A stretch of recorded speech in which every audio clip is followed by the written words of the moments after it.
નમસ્કાર. આજે સરદાર કૃષિનગર દાંતીવાડા કૃષિ વિશ્વવિદ્યાલય ખાતે 3 દિવસનો ગાય આધારિત પ્રાકૃતિક ખેતી પ્રશિક્ષણ વર્ગનો શરૂઆત થઈ છે.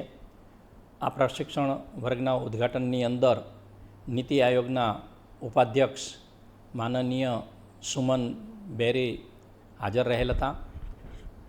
આ કાર્યક્રમમાં ખાસ કરીને કિસાન સંઘ સાથે સંકળાયેલા ખેડૂતો હાજર થયા છે.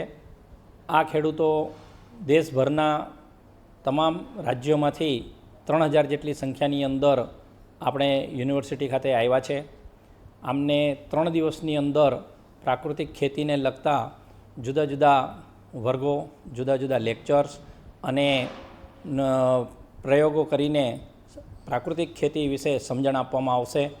પ્રાકૃતિક ખેતીની અંદર ખાસ કરીને ગાય ઉપર આધાર રાખવામાં આવતો હોય છે, કારણ કે એની અંદર જે ઘન જીવામૃત અને બીજા ઉત્પાદો બનાવવામાં આવતા હોય છે એ ગાયના છાણ અને મૂત્રની અંદરથી બનાવવામાં આવતા હોય છે. અમારા વૈજ્ઞાનિકોએ જે જુદા જુદા અખતરાઓ કરેલા છે એ અખતરાઓની અંદર આપણે જે પણ જાનવરો છે એ જાનવરોના છાણની અંદર કેટલી જાતના માઇક્રોબ્સ રહેલા છે એના અખતરાઓ લીધા છે.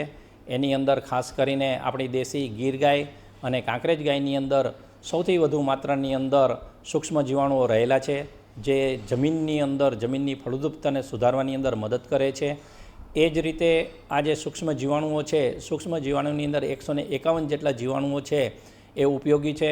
ઉપરાંત સૌથી આનંદદાયક વાત એ છે કે જેને આપણે વનસ્પતિના હોર્મોન કહીએ છીએ, ઇન્ડોલ એસિટિક એસિડ, આ પણ એમ કે ગૌમૂત્રની અંદર જોવા મળે છે, જે વનસ્પતિના મૂળને મજબૂતી આપે છે, એ મૂળની વૃદ્ધિ કરતું હોય છે. એટલે આ જે દરેક બાબતો છે એ દરેક બાબતો અમારા વૈજ્ઞાનિકો છે એ વૈજ્ઞાનિકો ખેડૂતોને સમજણ આપશે.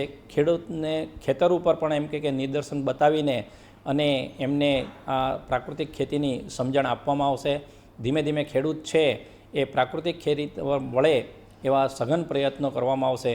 આપણે બધા જાણીએ છીએ કે હમણાં જ થોડા સમય પહેલાં આપણા માનનીય વડાપ્રધાન સાહેબે રાષ્ટ્રીય મિશન પ્રાકૃતિક ખેતી ઉપર જાહેર કરેલું છે.